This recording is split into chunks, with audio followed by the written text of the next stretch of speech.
नमस्कार दोस्तों, आप देख रहे हैं एएसबी बायोलॉजी क्लासेस, जहां पर पढ़ाया जाता है आपको biology NCERT line by line, concept से क्लियरिटी तक। आज के इस क्लास को शुरू करते हैं बिना किसी देरी को। समझते हैं कि कोशिका को भी बनाए रखने के लिए क्या चीज की जरूरत होती है।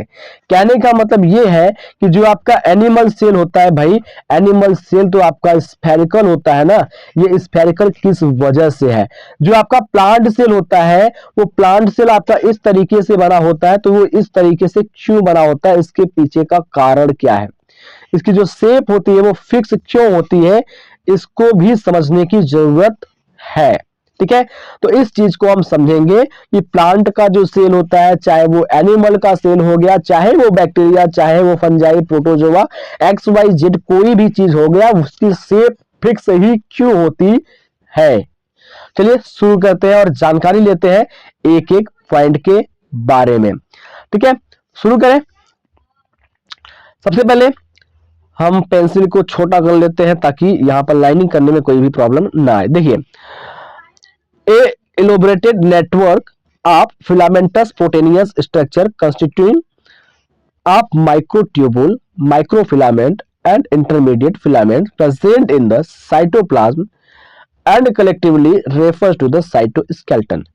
कहने का मतलब यह है कि कोई भी प्लांट सेल हो, चाहे वो एनिमल सेल हो, चाहे वो बैक्टीरिया सेल, कोई भी सेल हो, उस सेल के अंदर कुछ फिलामेंट पाए जाते हैं जो कि प्रोटीन के बने होते हैं। किसके बने होते हैं? प्रोटीन के बने होते हैं।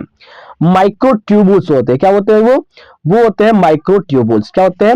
माइक्रोट्यूबुल्स होते हैं, माइक्रोफिलामेंट होते हैं, और ये इंटरमीडिएट फिलामेंट भी होते हैं जो साइटोप्लाज्म में एक साथ मिलकर के प्रेजेंट होते हैं। ठीक है, और इन सभी को एक साथ अगर ग्रुप में मिला लिया जाए तो उसको कहते हैं साइटोस्केलेटन। फिर से देख लीजिए, माइक्रोट्यूबुल्स, ठीक है, microtubules plus microfilament, microfilament plus intermediate filament. ठीक है, इंटरमीडिएट फिलामेंट, इन सभी को अगर एक साथ मिला लिया जाए तो इसको क्या कहेंगे? हम साइटोस्केलेटन कहेंगे। बात समझ में बेटा? तो हमने क्या बताया कि माइक्रोट्यूबुल्स, माइक्रोफिलामेंट और इंटरमीडिएट फिलामेंट को एक साथ अगर मिला लिया जाए तो क्या कहेंगे? साइटोस्केलेटन कहेंगे। The cytoskeleton in a cell are involved in many functions such as mechanical support, motility, maintenance, shape of a cell। यानी कि कहने का मतलब ये होता है कि जो साइटोस्केलेटन एक सिंगल होता है, वो सेल के अंदर बहुत सारे फंक्शन को करने का काम करता है। कौन कौन सा? पहला है मैकेनिकल सपोर्ट देता है, दूसरा मोटिलिटी में मदद करता है, और तीसरा सेल की जो शेप होती है उसको फिक्स बनाए रखने का काम करता है। अब वहीं पर दूसरे नंबर पर अगर हम बात करते हैं arrangement of arrangement of cytoskeleton की बात करते हैं, तो साइटोस्केलेटन के अरेंजमेंट की बात करते हैं तो अरेंजमेंट जो होता है वो 9+2 होता है। ठीक है, साइटोस्केलेटन की अगर हम अरेंजमेंट की बात करते हैं तो वो 9+2 होता है। तो कहने का मतलब ये होता है कि जो 9 फिलामेंट होते हैं, ठीक है, जो 9 फिलामेंट होते हैं वो क्या होता है? पेरिफेरल पर स्थित होते हैं, यानी कि साइड साइड पर लगे होते हैं, और 2 फिलामेंट क्या होते हैं? बीच में लगा होता है।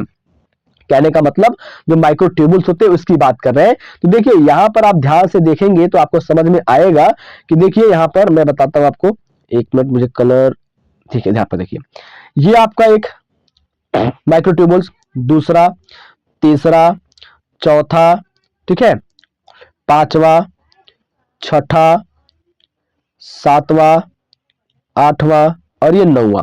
तो ये 9 फिलामेंट हो गए, कहां पर लगे हुए हैं? पेरिफेरल पर लगे हुए हैं, साइड साइड में लगे हुए हैं। और वहीं पर अगर हम बात कर रहे हैं 2 फिलामेंट, एक फिलामेंट ये और दूसरा फिलामेंट ये, दो क्या लगा हुआ है? बीच में लगा हुआ है। तो इसी को लेकर के कहते हैं हम, इसका 9+2 अरेंजमेंट होता है। 9 माइक्रोट्यूबल्स डुप्लेट जो होते हैं वो पाए जाते हैं पेरिफेरल पर, और जो आपका 2 माइक्रोट्यूबल्स होता है वो कहां पर पाया जाता है? बीच में पाया जाता है। दूसरी बात, अब यहां पर देखेंगे, थोड़ा सा इसको इरेज करना होगा। जो माइक्रोट्यूबल्स डुप्लेट होते हैं वो माइक्रोट्यूबल्स डुप्लेट आपस में अटैच होते हैं। ठीक है, आपस में अटैच किसके द्वारा होते हैं?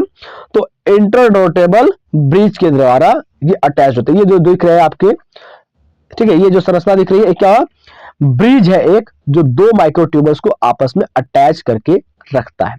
तो यहाँ पर देखो सेंट्रल माइक्रोट्यूबल्स का नाम भी लिखा हुआ है, ये दोनों सेंट्रल माइक्रोट्यूबल्स हैं।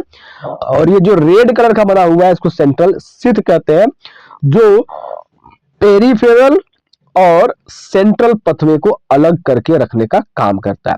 दूसरा, जो आपका माइक्रोट्यूबल डुप्लेट होता है जो कि पेरिफेरल पर अरेंज होता है, वो सेंट्रल सिथ के द्वारा अटैच होता है with the help of radial spoke. ठीक है, यानी कि अंदर की ओर घुसने वाला जो स्पोक होता है उसके द्वारा क्या होता है, ये अरेंज होता है। मैं दिखा रहा हूं आपको इस तरीके से, देखिए ये दिख रहे हैं, ये जो लाइन है ये रेडियल स्पोक कहलाएगा, जो अंदर की ओर माइक्रोट्यूबल्स को एक साथ जोड़ने का काम करता है।